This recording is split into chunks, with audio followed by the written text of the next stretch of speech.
Hello and welcome to the World Wanderers podcast. I'm Amanda. Sam Ryan. And we're your hosts. For those of you who've been following the last few episodes, you would know that Ryan has been off on an adventure in the Czech Republic, and now he's back in Canada. So we're going to be talking a little bit about his solo adventures in Central Europe. Yes, that's what we're doing. A man of many words. And now a few more Czech words.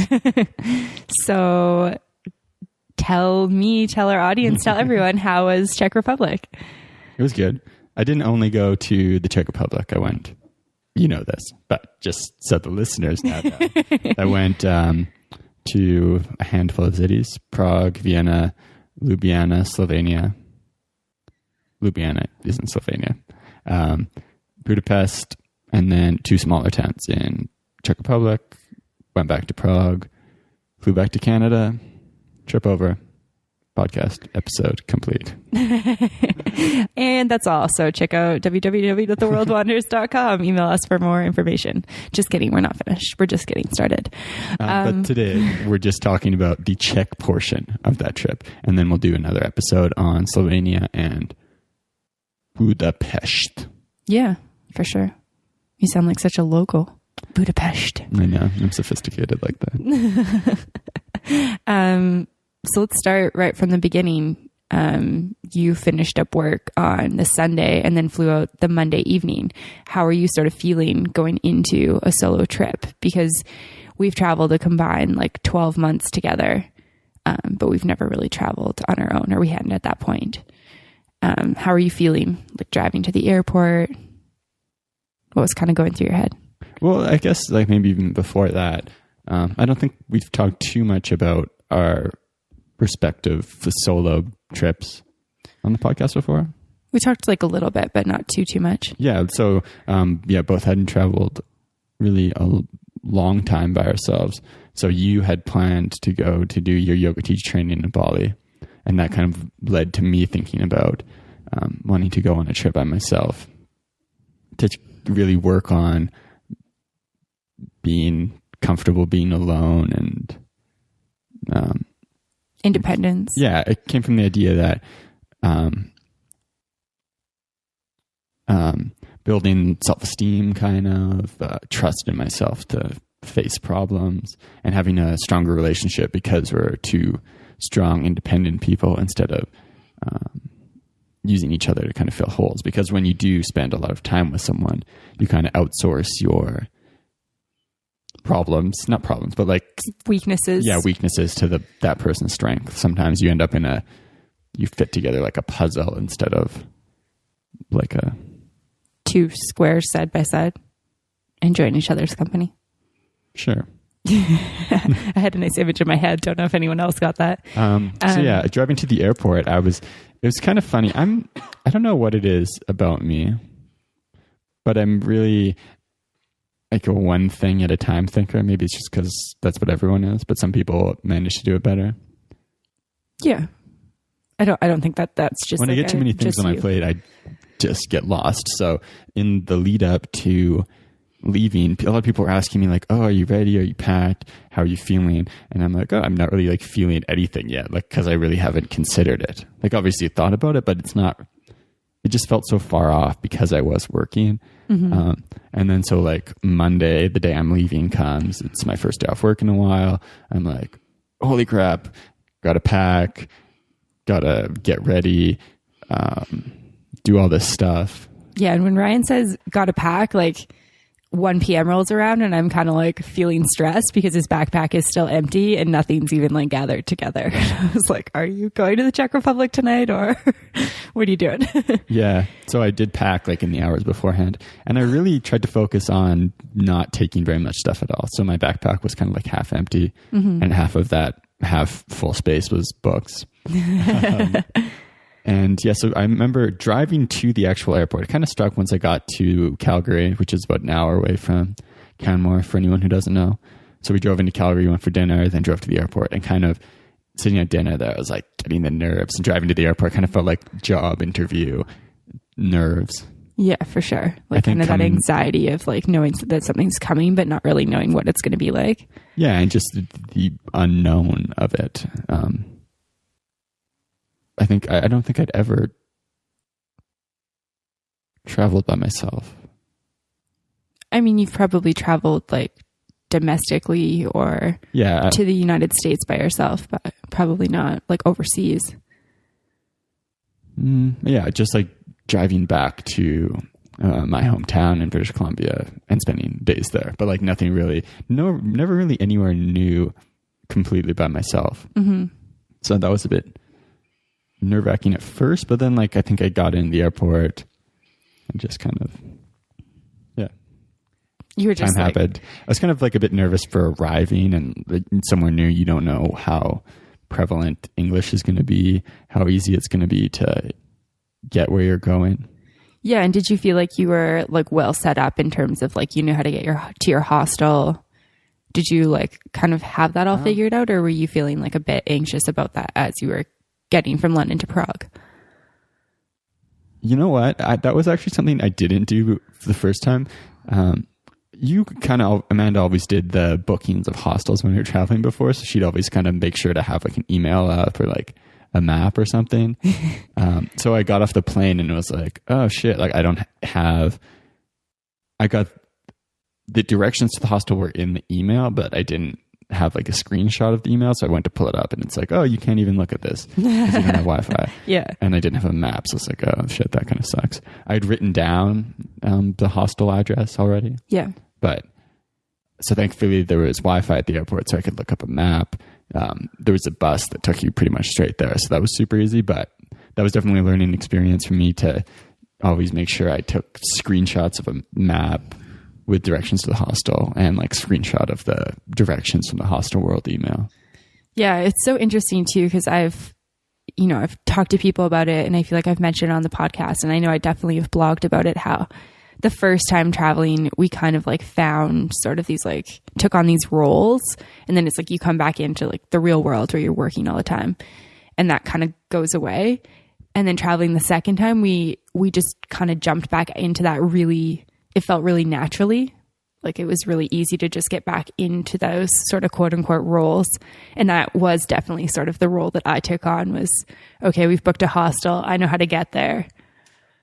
And then, you took on other stuff. Yeah. That's not like my strengths. And I think it's not necessarily, I think it just has to do with our time frame. Mm-hmm. Like you're thinking 2 weeks ahead and I'm thinking 3 days ahead. Yeah. So that on my entire trip, I was booking hostels, which I didn't really do before, but it was a couple days ahead, sometimes same day, sometimes it was never far enough in advance. Yeah.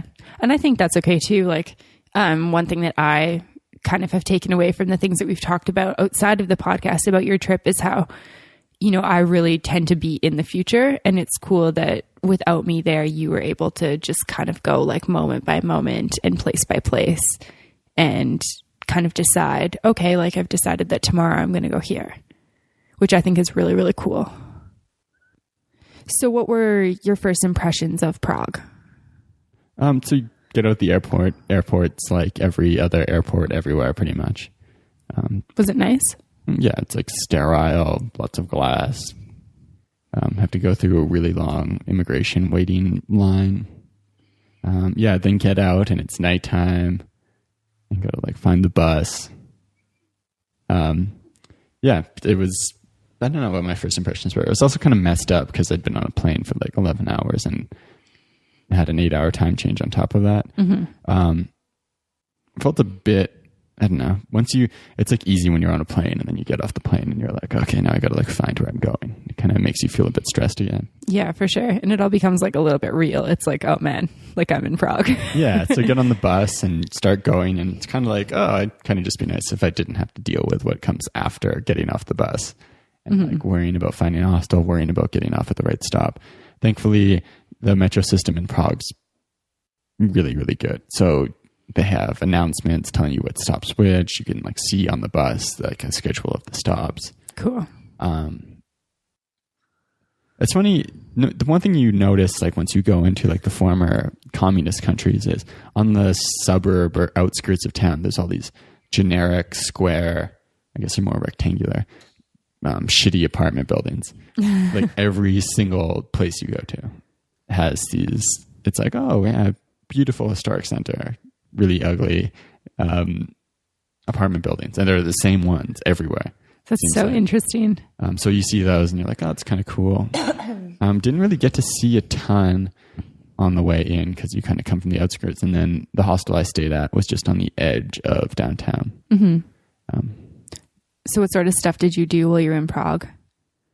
Like, did you do like lots of sightseeing or? Yeah, it's funny because, so I was in Prague, only had 2 days booked, but ended up staying 5 days the first time and then went back at the end of my trip and stayed another 6 days. Oh, wow. So you nights. spent like 11 days in Prague. Yeah. So at the start, my first couple days, the first day I just kind of like wandered around kind of aimlessly. Mm-hmm. And Prague's really like windy and confusing in the center. So I got lost a bit. And it was kind of took me a little while to kind of get my bearings as to like what I was trying to do. Yeah. Because I'd left a lot of the trip for me was wanting to leave and go just anywhere. Yeah. Wanting to not work, wanting to have time to read and to journal and just be somewhere else. Yeah. And then you get into a hostel and a lot of people there are really geared towards like they're on a trip and they want to see stuff. And so I kind of got a bit caught up in like, oh, I've got to see all these sites and do all these things. So I went on like a walking tour, went like looked at I think the main attractions in Prague are like the castle with big church and then kind of the historic center where everything's really old. Mm-hmm. That's so like all I remember from being in Prague. Yeah. And then there's a nice river, cool buildings. So the first time I was there, I just spent a lot of time walking around looking at the sites. Was there any highlights for you? Like was the castle and the Gothic church and the historic center sort of everything that it was talked up to be in your mind? So I didn't really know much about Prague at all, really. Mm-hmm. So it wasn't really talked up. I guess like by people in the hostel when they're like, oh, I did this all day. And you're like, oh, that sounds cool. And then you go do it. Did you find that you were like, oh, I would rather just found like a really nice cafe and drink coffee all day and stared out the window and read. Well, so that's like was something I was trying to do, but like didn't really find anywhere good at the start. Mm-hmm. It's funny when I arrived at the hostel, the guy went through the map and showed me like all of these things you can do. And there's a lot of weird stuff in Prague. Like there's a gigantic TV tower that has like babies crawling out of it. There's like we'll post a photo of that so that it's like more, you can get a good understanding of what he's talking about because I was confused prior to seeing the photo. Then there's somewhere else where there's like babies crawling and apparently like their faces kind of look like TVs with barcodes on them, but that's weird. That's the explanation of what they're supposed to look like. What they do look like is anuses. Faces. Ew. And there's like somewhere where there's like a woman, like a Lego looking woman where you can like go into her undercarriage. Vagina. Yeah. Just said it on the podcast. Explicit. It's official. So he's like pointing out a lot of these cool things to see. And I did like wander around and see lots of them. Mm-hmm. And what about the like cafe scene? Like, was the coffee pretty good? Because I know you were pretty excited to go. Yeah, so that's one thing. Check out cafes. Like going there, I was like really wanted to spend time journaling, writing, and reading a lot. And then, I guess maybe it's on me. Like I didn't ask people and like get the right places. I was just kind of like wandering around, hoping to find somewhere cool, somewhere I really liked, and like didn't really like Juan Valdez.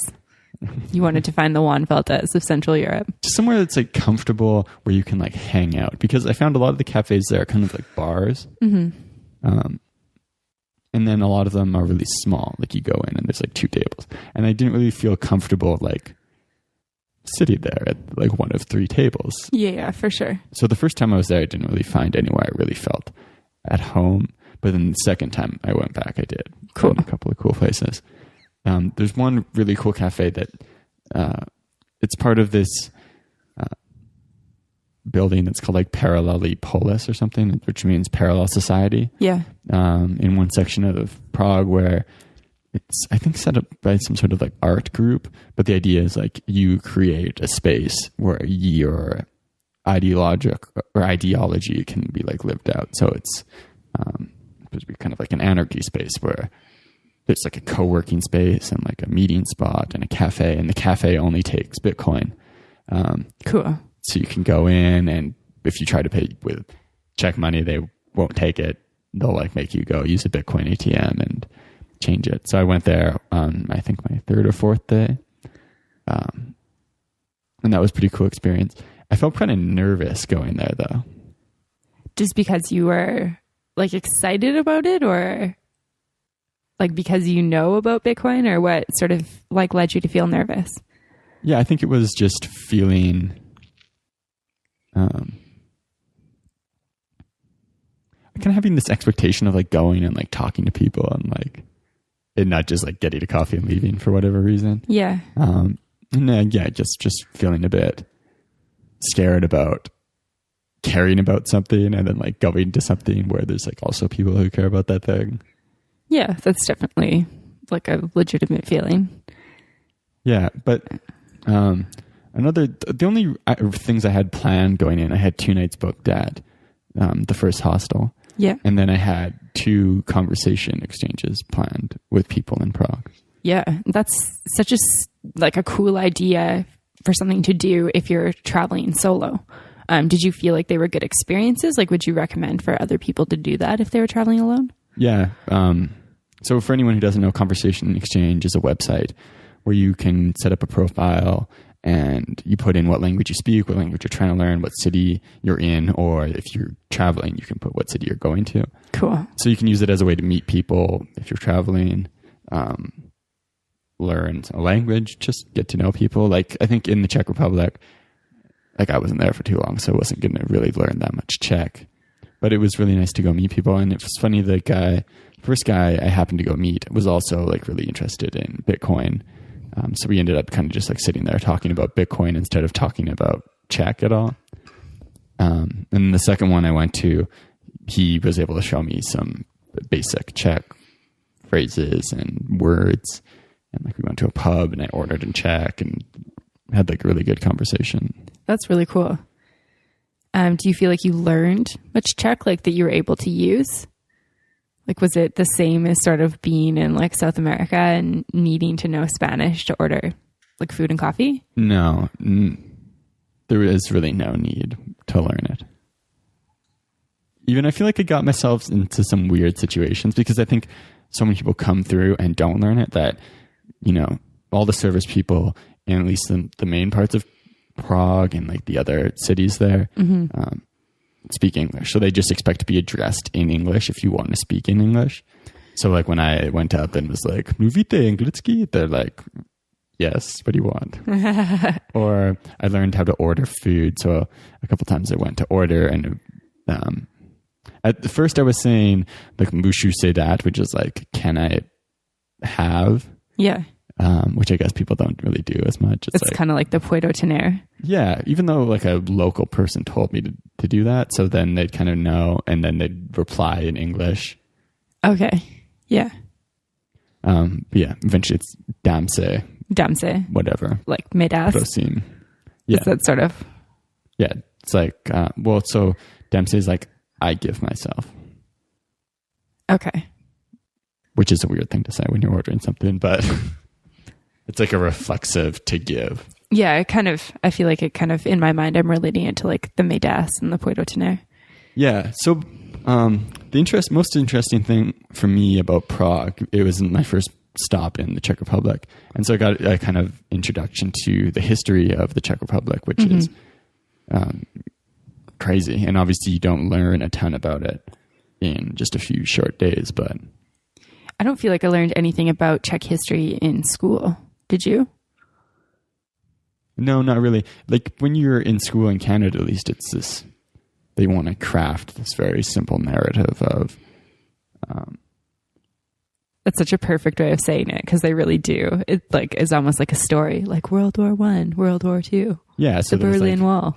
World War One happened, and I don't even remember what the story was in World War One. It's just like there was a war, basically. It was the story. Yeah. Germans bad. Germans are always bad. And then World War II happened, so Hitler, he's evil. Some other evil people, usually with mustaches, tried to take over the world. Thank God everyone in Canada was heroes. They went over, had this thing, and then the Russians were also there. You don't hear much about them, though. And then after the war, Russia becomes the bad guy. Germans become the good guy. But yeah, so anyways, that was kind of a diatribe. But like, we should make a comic book like that. I was just picturing that like a comic book, like, you know, the old school Batman where it's like pow, bang. No, okay. Anyways, like just off in my own like. But yeah, so the Czech Republic's really like this forgotten thing. Like it hasn't really been a country for a really long time. Yeah, I guess there was like a Czech. Like I'm not too familiar with it, so if you're a Czech scholar, write us an email and then maybe you can come on the podcast. The World Wonders Podcast at gmail.com. But yeah, so it wasn't a country for like the longest time because it was part of like the Austrian Hungarian Empire, I think. And like part of like German kings ruled it. And then it's annexed by the Nazis. Okay. I don't know what happened in the pre-World War II period, what country it's part of. But then, yeah, Nazis come in, take it over, yeah, I think they take it over, but not really violently. And then Nazis leave, Soviets are there, Soviets never leave until 1989. Okay. And then so it's part of like Austria at points. It's part of Germany. It becomes Czechoslovakia under communist rule. And then after, it's weird too. I guess there was a lot of German people in Czech Republic because it was kind of part of like Austria, Germany. Yeah. And then after World War II, they're all expelled from the country. Oh, that's interesting. So do they kind of have like, are they able to maintain their own like unique culture? Like we've been to Germany before. Did you find that there was a lot of like German influence? Maybe in some of the foods, like there's like lots of schnitzel. I think the one thing is it's like there's a lot of people who know German as a language, but I think a lot of that has to do with the tourism because a lot of the people of German heritage did leave. Like they're not in Czech Republic anymore. Yeah. And even like a lot of, it's learning about the Franz Kafka, who I didn't know about, but apparently he's a really famous author from Prague.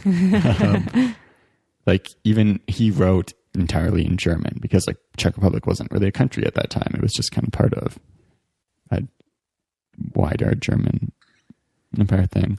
It's interesting too because their language is not of the Germanic, like it's language Slavic. branch. So yeah, that's the thing that really keeps it as like a national identity through all of that is they have this Czech language, and then there's the Slovakian language. They have their own Slavic language that's different from German, and that's what kind of keeps them with a national identity throughout this period leading up to them actually becoming a country in 1989. That's pretty interesting. Yeah, and the history during there's a communism museum that you can go to, which I found pretty interesting. It's not a particularly well done museum, but it's got some interesting stuff in it. Like the history is interesting. Yeah, like protests. 2 people burned themselves to death. Oh, wow. In protest of the communist government in the 60s. And then really like nothing happens for 20 years until they have the revolution. And the people are pretty like friendly, nice, calm people now? Like what was sort of like the atmosphere like in terms of the people and their culture? Well, so it's a lot of the days it was rainy and kind of gloomy, and they've got a trolley system, but a lot of the trolleys still kind of like look old, and you can see like some communist looking buildings. And if you can get like a spot where it's like a communist looking building with this like shitty trolley and it's rainy, it's like, okay, this is like very, and everyone's wearing black. It's like, oh, this looks very like communist-y. Interesting. But yeah, there's so many cool buildings. Lots of good looking people. It's one. Lots of good looking people. There's what lots do you of people, say in there? Some people smoke too, and you can smoke in like a lot of restaurants and bars. Weird. So it's like, oh, maybe I should start smoking. It seems like all these people look really cool smoking. I feel like I've had that thought in like Europe in general, and then Southeast Asia. That's like so cheap. It's like everyone does it. It like still kind of is cool there. Whereas like here, it's very like you're smoking. Do you know what that does to your body? Yeah. And there's not the cool people doing it. It's like kind of outcast types. Yeah. There's one story from the Communist Museum that I thought was like the most communist story ever. The most communist story ever. I'm ready for it. So I guess in like the early 1950s, things aren't very good in the Czech Republic. Mm-hmm. They're like fairly newly communist. The economy sucks massive balls, obviously, because it's communist. So there's really no money for anyone. A lot of people are like poor, struggling to feed themselves. And the government wants to please Stalin and like the leaders in the USSR. So they endeavor to make a gigantic Stalin monument. Oh, wow. So there's like this big hill overlooking Prague. And if any of you have been there, it's where that metronome? I don't know what the thing is. It's like a big pole that goes back and forth. What is that? Is it a metronome? Maybe. It's like this overlooking spot. And since it's such like a big spot, they're like, oh, we got to build a gigantic statue. Mm-hmm. So they have, I don't know how they decide, but like an architect comes with it and he's like, oh, it's going to take 5 years to build this gigantic statue of Stalin overlooking the city. So they start out building it, spending like all the money they have on this monument. Mm-hmm. I guess after 2 years or something, the architect commits suicide. Kills himself. That's so awful. He's not clearly like very fulfilled by his work. Yeah. I think year 3, Stalin dies. So this gigantic monument, it's a 5-year project. 3 years in, the person they're building it to try to please is dead. The person who designed it killed himself. And then, so I think a year after Stalin dies, the new Soviet leadership releases all this information about how evil Stalin really was. And like all these horrible atrocities committing, discrediting him so that they can really like entrench their leadership, I guess. Yeah. So by the time this gigantic Stalin statue is completed, Stalin's been like completely discredited, demonized. The person who designed it killed himself. And they've left with this gigantic Stalin statue, which cost them a ton of money. No, they took it down after like 10 years because no one likes Stalin anymore. Yeah. Wow, that's pretty interesting. I think it's really cool that or I guess maybe not cool, but it's definitely interesting that they've like hired somebody, spent all this money to make this big statue for somebody that they thought was so great. And then all this terrible stuff happened with it. And they're stuck with this like massive, costly, time consuming thing that nobody really wants to look at. Yeah. It made me think about quite a few things actually, hearing all this communist history. And then just being in Europe in general. So one thought I had, when you're in Europe and you're looking at the monuments, the things you go around as a tourist to look at, they're all like, not all, but like the majority of the things to do, at least the top like 5 things to do in every city are palaces, castles, churches. Yeah. And so those are all like monuments to power, right? Like, and not just regular power, like kind of coercive power. Churches get built by, so a couple reasons. Like the priests and rulers of churches used to tax serfs and stuff. Mm-hmm. Also them selling, what it's called, like tithes or whatever they do, where you can get forgiveness from God if you give the church money. So churches accumulate this wealth, not because they're really offering a service to people, but kind of because they're manipulating people into doing it. Because people think that they're going to go to hell if they don't pay this fee. And a lot of places it's not okay if you're not in the church. Like if you're not in the church, we'll be like, You're like not accepted in society. A lot killed, a lot of places. Yeah. Same with like palaces and castles, you know, where do those people get their money from? Oh, they just take it from all the poor people. Yeah. Versus like you compare that to a city like New York City. It's like all these monuments are monuments to people who, you know, they provided service to people and accumulated vast amounts of money and then built these gigantic buildings. Yeah. And obviously like you have the same thing all over, like Statue of Liberty. That's not anything to do. It kind of made me think about like, oh, why do people celebrate these monuments? Yeah, it's kind of interesting because they are like all over the place. Like every city has sort of like monuments and tributes and these sort of things for people. Yeah, and it's interesting too going to the Communism Museum and seeing some of the propaganda. Like there's pictures of, it's like kind of like Uncle Sam's face on a spider and he's kind of casting his web around the world. And you can just see how, like, we grew up and we're taught, you know, communism's bad. Capitalism is good. Capitalism is what we do. Communism is what they do. You don't really learn, like, what the substance of these things are. And you can see it's just the same in reverse, a little bit more elaborate on the other side. Yeah. People aren't really taught the substance of these things. It's just, you know, communism's bad. What's communism? Well, it's what they do. Like, it's what the bad guys do. Yeah. What's capitalism?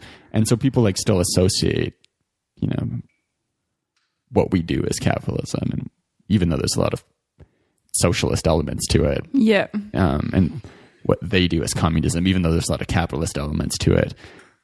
Yeah, it's definitely an interesting thing when you actually start thinking about it. When you actually think about like what things mean and what you're saying you stand for and what you believe in and what you don't believe in. And when you, it's actually like a super gray area in terms of like, it's not as black and white as I feel like people want you to think it is.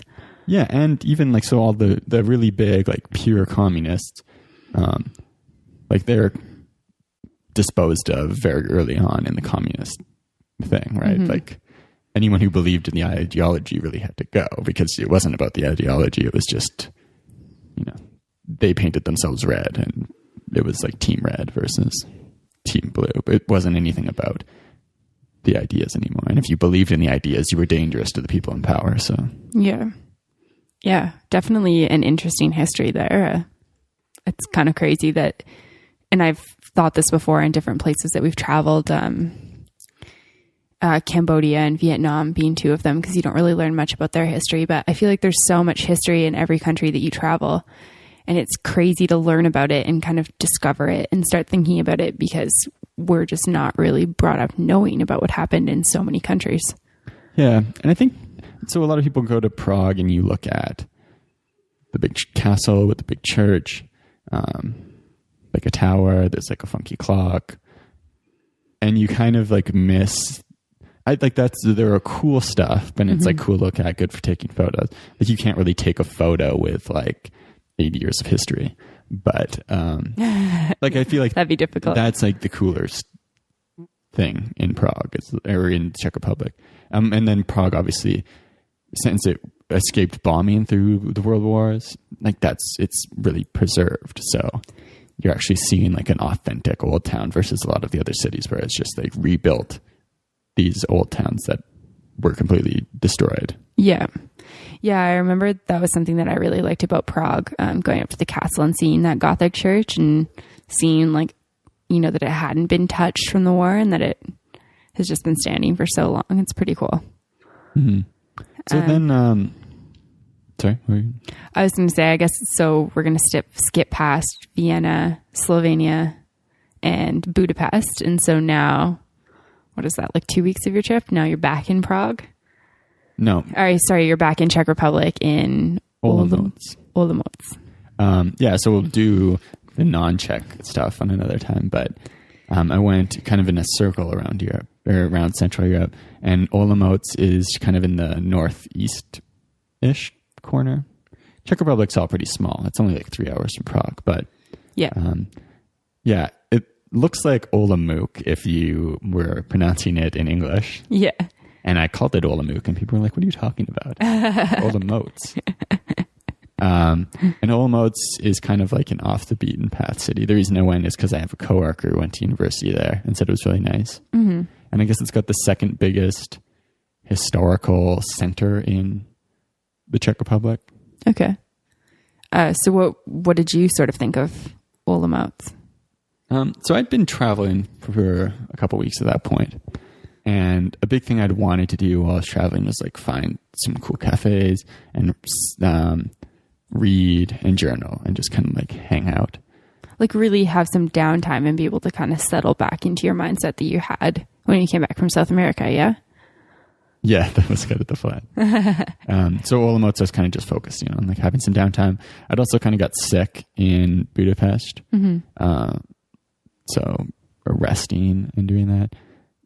It is a nice city center and there's like a couple parks to walk at, but there's not really a ton to see. Like it's more of like a doing stuff place. Yeah. But I wasn't really doing stuff. So after 4 days there, I kind of got a bit lonely because, kind of rambling a bit, but at the hostel I was at, there was only 2 of us for like the majority of the time. So I had an entire dorm room to myself. Yeah. I wasn't really doing much. I go out in the day, walk around a bit, read my book, journal, and then go back. And I had planned when I got there, I had sent out some messages for conversation exchange, trying to find some, and then also tried to find some Czech lessons, but none of it really worked out. Yeah. So I kind of really felt a bit like purposeless. Did you find that was sort of like a point at your trip where you weren't loving being alone, I guess? Or were you still like happy to be like, I guess, doing that on your own? I think I kind of got in a rut. Yeah. In Olomouc. I started off because I was like feeling sick. So I just kind of spent a lot of time resting. Yeah. And eventually I kind of got my energy back, but still just did the same thing. I'd come back to the hostel like 6, make myself dinner. There's like no one else at the hostel. So then I'd go like lie down in my bed and do stuff on the internet on my phone for like 4 hours or 5 hours and then go to bed. So kind of just, felt like I was wasting time, but kept kind of doing it for a few days. So it was actually kind of good. Like once I recognized that, I was like, okay, I'm in a rut. Like it's time to move on, go somewhere new and like really focus on like making some connections with people because I could tell that that's what I was missing. Yeah, for sure. And I feel like that's, I guess, maybe something that, you know, myself included, a lot of people have a fear of with traveling is like, oh, what if I go somewhere and I don't meet anybody and I don't talk to anyone for a week? Like that's going to be really like, not fun. It's going to be sad and lonely.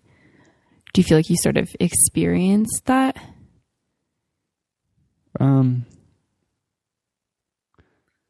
It's like yes and no.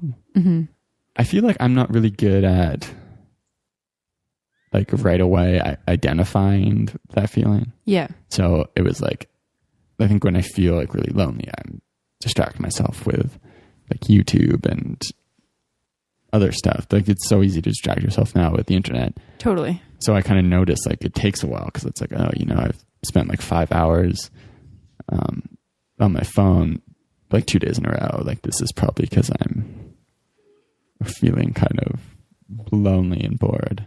Yeah. And I think it's interesting that you bring that up, because just being on the other side of that, you know, there's obviously things that I really loved about having our place to myself, but then I noticed kind of the same thing. It's like coming home from work one night and just like kind of feeling lonely and just like diving into my computer and like watching some TV, which is something that I don't usually do. And, you know, it's like, I don't want to just sit here for like 3 hours by myself and just like ponder, but it's like not really connecting to it until like a day or so later, being like, oh, I was feeling like pretty lonely in that moment. Yeah. And for me, the first, I think I stayed there 5 nights, and the first like 3, it was just like 2 people. And then some more people started coming in, but like, I don't know. It's like, because I had gotten into this like shell almost of like distracting myself, and I didn't really like try to like make connections with people. I was kind of like a bit antisocial. Yeah. Yeah. It's definitely like an interesting thing to talk about and to bring up. Just, I feel like it's like a fairly normal thing traveling alone. Yeah. And it's interesting too, because I'd kind of gotten this idea in my mind of like, oh, I should go and really stay places for a long time. And you kind of talked about this a bit before, about how like there's kind of I don't know if it's like specifically in the traveling world, but in general, it's like, oh, you've got to stay a bit longer. Yeah. Like people kind of like look down at you for like, oh, you're just doing like 3 days and changing cities over and over and over again. Like, oh, you don't ever get the real city experience, bro. I wish that our listeners could have seen the facial expressions that came with that. But I think there is a lot of value in like changing things up and like just moving cities. Yeah, especially too if you're kind of getting into like a series of maybe like bad habits or like a not good rhythm or something that's like not making you happy. It's interesting for me having like talked to you at different points in your trip, like once you moved on from Olomouc onto Cesky Krumlov, I feel like I definitely saw a shift in like sort of the things you were emailing me and like our conversation over FaceTime and that sort of thing. Like you seemed to be in a lot better place and a lot happier. Yeah. So as you mentioned, the place I went after Olomouc was Cesky Krumlov. Just makes me smile every time I think of it. That name just kills me. And Cesky Krumlov was really like, once I got there, I was kind of like, oh, like this was the place I was looking for. Yeah. But that said, like we live in a small town here in the mountains in Canada. So going to Prague for a while and Vienna and Budapest and like these bigger to mid-sized, like Budapest, Prague, obviously really large. And the others are kind of mid-sized cities. Mm-hmm.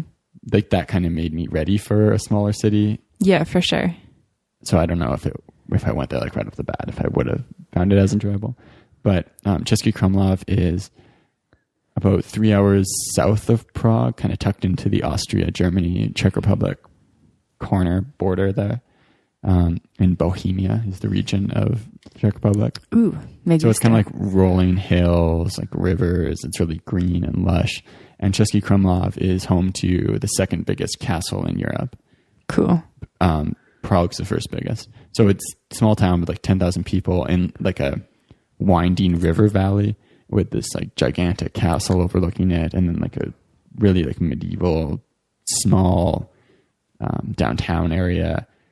And it's cool because the river has carved the valley in like quite deeply. So there's like some high hills leading down into the city center, but it's really tight and compact, and the river's kind of meandering like the horseshoe shape. Mm-hmm. And so like the whole city center is contained in this really small horseshoe with the river kind of looping around it.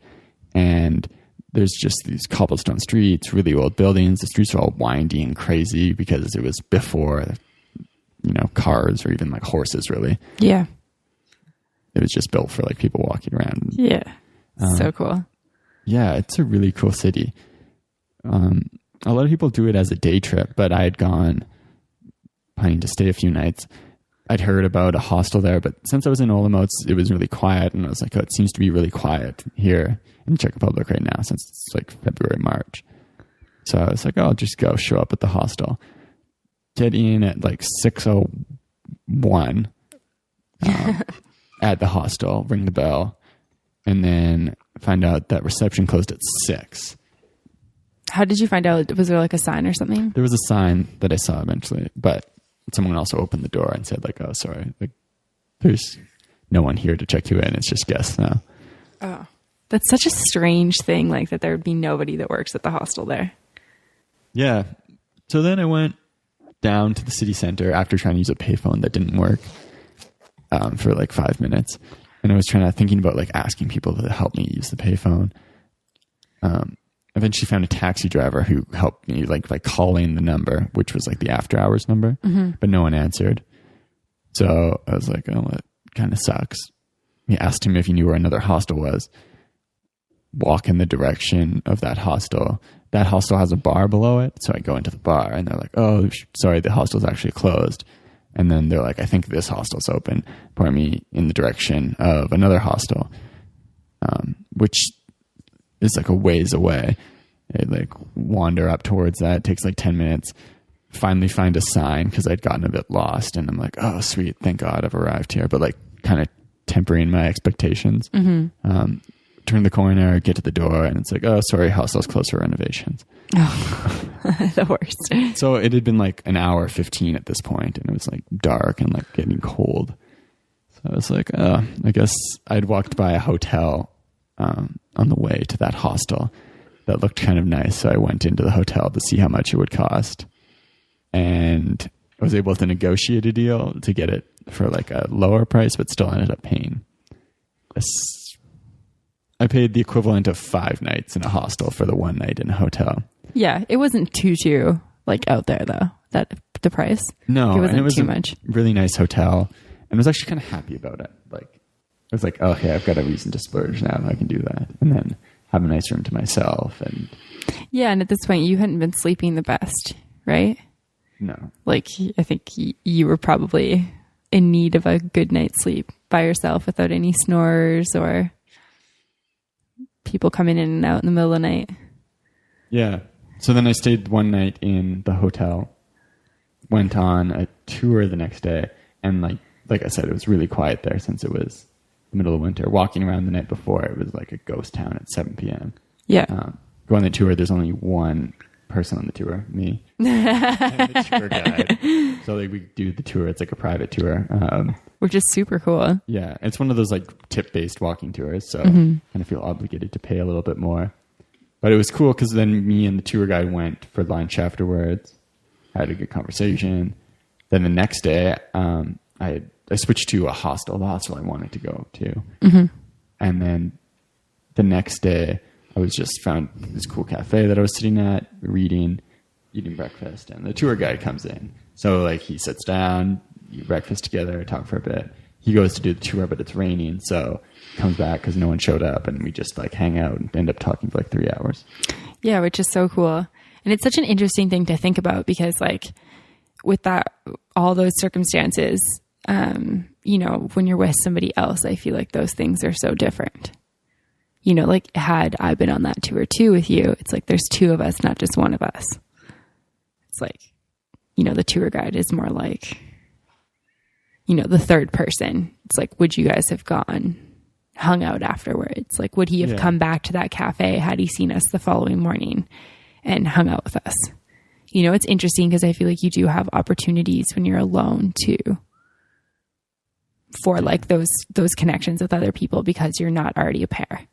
Yeah, and that's something I noticed kind of throughout, but like specifically there, like if there had been 2 of us, we probably wouldn't go for lunch because people don't really like asking 2 people to go for lunch is kind of more intimidating.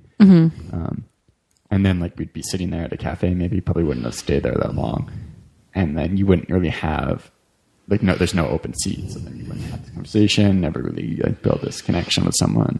Yeah, and even on your own in a hostel, like I think it's much more approachable when it's just one person. It also seems like when you're alone, you do a bit more like hanging out.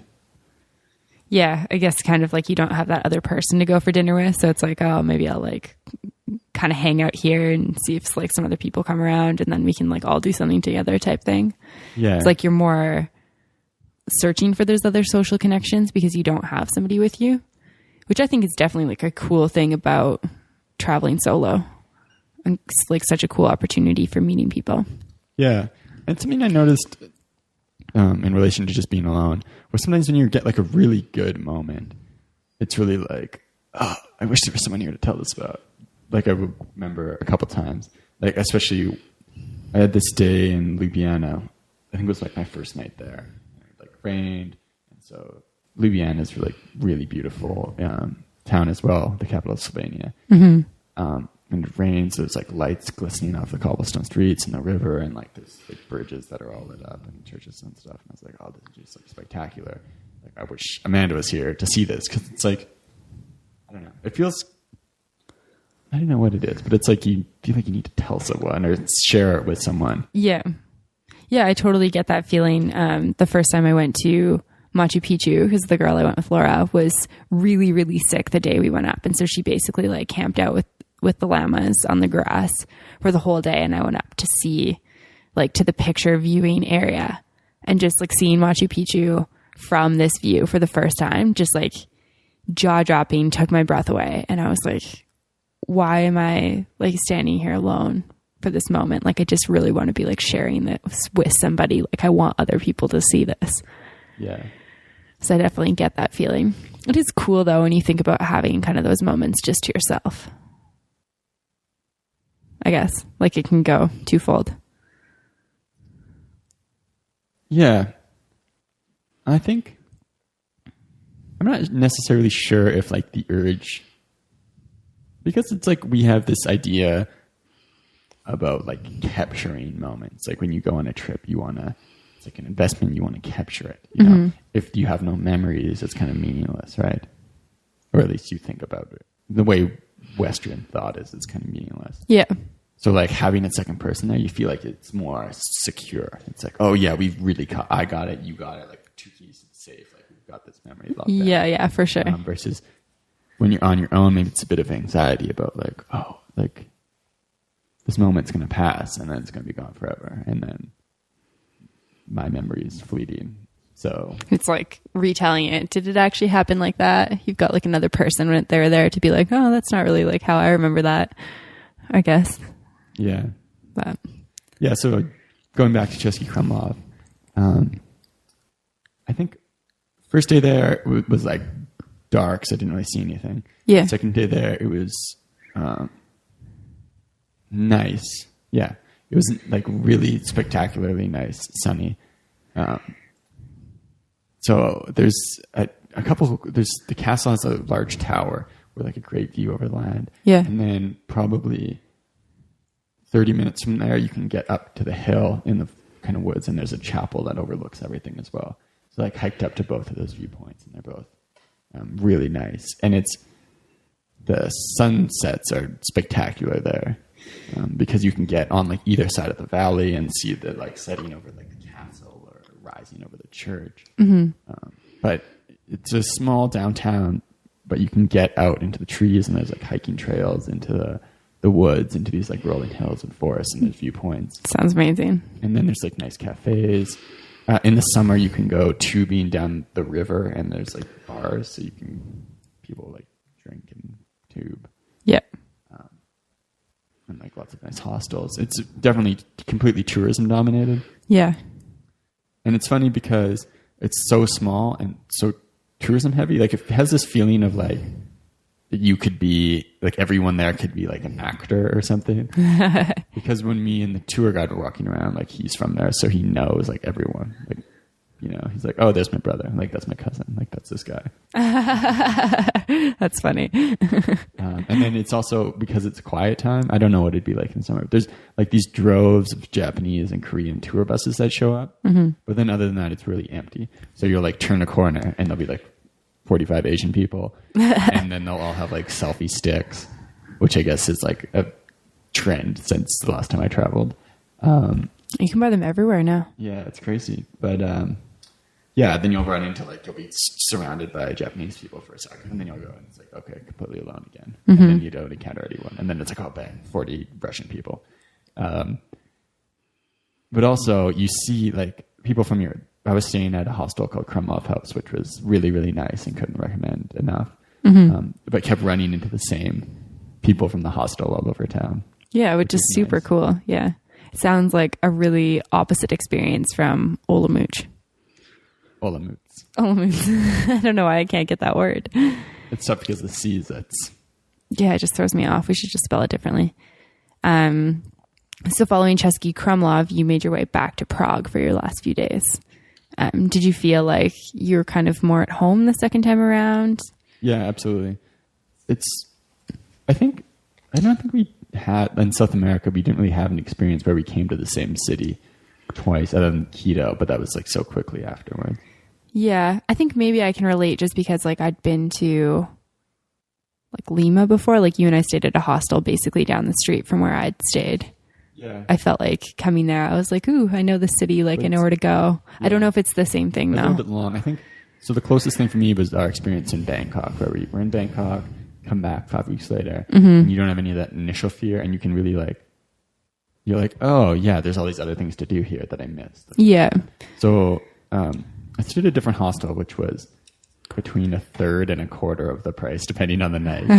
And it was in a different area in the city, just kind of north of the river. Prague's divided into like numbered sections that are kind of random. So it's in like Prague 7 or something. Okay. Yeah, and going in, they give you like both hostels, or I stayed at 3 hostels actually that were all really nice in Prague, and they all had like a really thorough, like, this is a map, these are the places to see, things to do. Mm-hmm. And there was like so much new stuff. I was like, what was I doing here? Like the first 4 days, there's still so much stuff I can see and do. Yeah. Which, similar experience to Budapest, where there's just like, seems like an infinite amount of stuff to do. So going back to Prague the second time, I hadn't really, one of my things I wanted to do in the Czech Republic was spend time learning Czech. And I had done a couple conversation exchanges, but no lessons. And was feeling kind of bad about it because I hadn't really put the effort into learning Czech. I guess it was like one of your initial ideas was like you wanted to go somewhere to learn the language. And yeah, so I understand that feeling. Yeah, so I felt a bit uncertain of what I wanted to do because I knew that a lot of the part of me, because I had told people before I left, like, oh, I want to go and like really settle into a city and learn Czech. And then I kind of ended up traveling a lot more, like moving place to place, because like that's kind of what I wanted to do. And also like everyone else was kind of doing that. Yeah, it's like so easy to get caught up in that sort of stuff. Conformity and what's what I want to do. But I felt kind of like, okay, I said I was going to do this Czech learning, I should do it. But then it's like, okay, well, you've got like 5 days left in the country. What's the point? Mm-hmm. But I did kind of like, okay, yes, it's kind of motivated by other people a little bit. It's impossible to separate this desire to like learn a language from, I said I was going to, so now I should. Mm-hmm. That's kind of externally motivated. But I did like book a bunch of Czech lessons, and it was really, really rewarding to go learn some Czech. Totally. Learning is so fulfilling on so many levels. Yeah. I know we talked about it in our Buenos Aires learning Spanish episode, but just like the process of learning, not even like the results of it, learning a language, it's like really fulfilling, like feel really good and happy and kind of satisfied and like you've got a bit of a purpose. Yeah, totally. I definitely get that. Because a lot of people view learning as like a utility proposition. Like, why do you learn a language? So you can speak that language in this place. I think you kind of learn that from school, right? You go to university so you can make more money. You go to high school so you can go to university. Like, forgetting that the fact that learning is just enjoyable because it's like part of our nature. Yeah, for sure. Like our brains love to learn. Yeah. So people like sense you can go to the Czech Republic and you don't need to speak Czech. It doesn't really help you that much because so many people speak English. But just learning is really fun to do. And I know I encountered that because I had booked a bunch of Czech lessons. And so I'd come back to the hostel at night and be like, yeah, Czech lesson. And they're like, oh, it's so weird that you're doing that. Like everyone here speaks English. Even the language instructors were like, oh, I've never had someone who just like wanted to learn a language. That's so funny, hey? Yeah, I don't know what it is about language, but like people view it. I think it's probably like the education system does such a terrible job of teaching languages.